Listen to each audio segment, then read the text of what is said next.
In this section, we will explore how emerging markets have increased their share of global trade and become more integrated into complex supply chains. Emerging markets are countries that have some characteristics of a developed market, but are not fully developed yet. They usually have rapid economic growth, large populations, and abundant natural resources. One of the main drivers of the rise of emerging markets in global trade is the increasing demand for unfinished goods, components, and services. These are intermediate products that are used to produce final goods and services. For example, a smartphone may contain parts from several countries, such as a screen from China, a chip from Taiwan, a battery from South Korea, and software from the US. According to the World Economic Forum, these intermediate products account for 70% of all trade, and emerging markets are the largest beneficiaries of this development. Another factor that has boosted the trade performance of emerging markets is their integration into complex supply chains. Supply chains are networks of firms that coordinate their activities to deliver a product or service to the end customer. They involve various stages, such as sourcing, production, distribution, and consumption. Supply chains can span across multiple countries and regions, creating opportunities for trade and specialization. Emerging markets have become more involved in these supply chains by providing low-cost labor, land, and resources to multinational corporations. As a result of these trends, emerging markets have seen their share of total global trade rocket in recent years. The chart below shows how the share of exports from emerging markets has increased from 20% in 1995 to 45% in 2019. China is the most prominent example of this phenomenon, as it is now responsible for 15% of all world exports. Other emerging markets that have gained prominence in global trade include India, Indonesia, Brazil, Russia, and South Africa.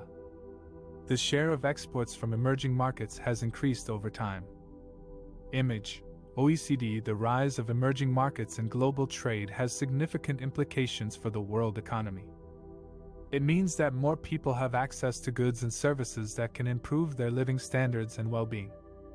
It also means that more countries can benefit from the advantages of trade, such as economies of scale, innovation, and competition.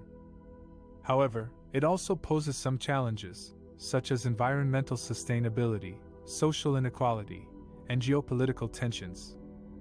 In the next section, we will discuss some of these issues and how they can be addressed.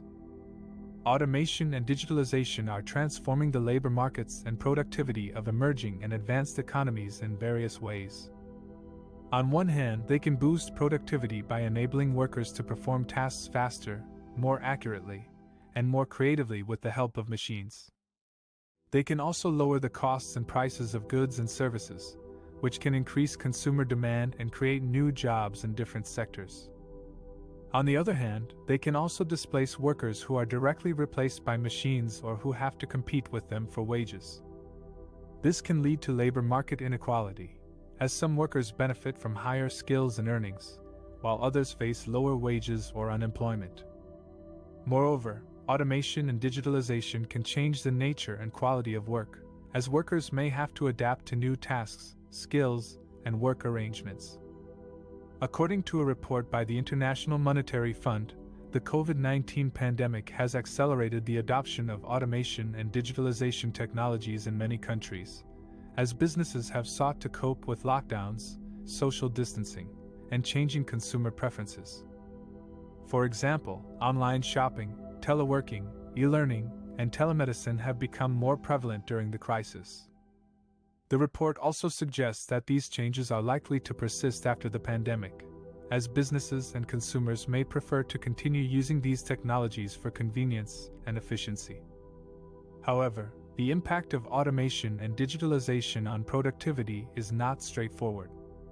It depends on several factors, such as the level and quality of investment in intangible capital, such as software, data, research and development, and organizational processes, the degree of reallocation of resources, such as capital and labor, from less productive to more productive firms and sectors, and the availability and accessibility of education and training for workers to upgrade their skills and transition to new jobs.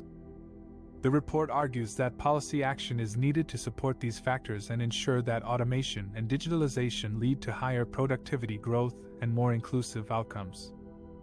A study by McKinsey Global Institute also examines the productivity implications of automation and digitalization after the pandemic. It estimates that these technologies could boost productivity growth by 0.8 to 1.4 percentage points per year until 2024 in 8 major economies: the United States, China, Germany, Japan, India, France, Spain, and Brazil. However, it also warns that this potential may not be fully realized unless there is sufficient demand for goods and services to absorb the increased supply. It notes that automation and digitalization could have a negative effect on demand by reducing labor income and consumption growth, a major driver of economic growth in general. Therefore, it calls for policies that can stimulate demand and support workers who are affected by automation and digitalization. Another article by MDPI analyzes the impact of automation and digitalization on labor markets in Europe. It finds that these processes have different effects on different types of workers, depending on their skill level, occupation, industry, age, gender, education, and location. It shows that workers who are more vulnerable to automation are those who perform routine or manual tasks that can be easily replicated by machines.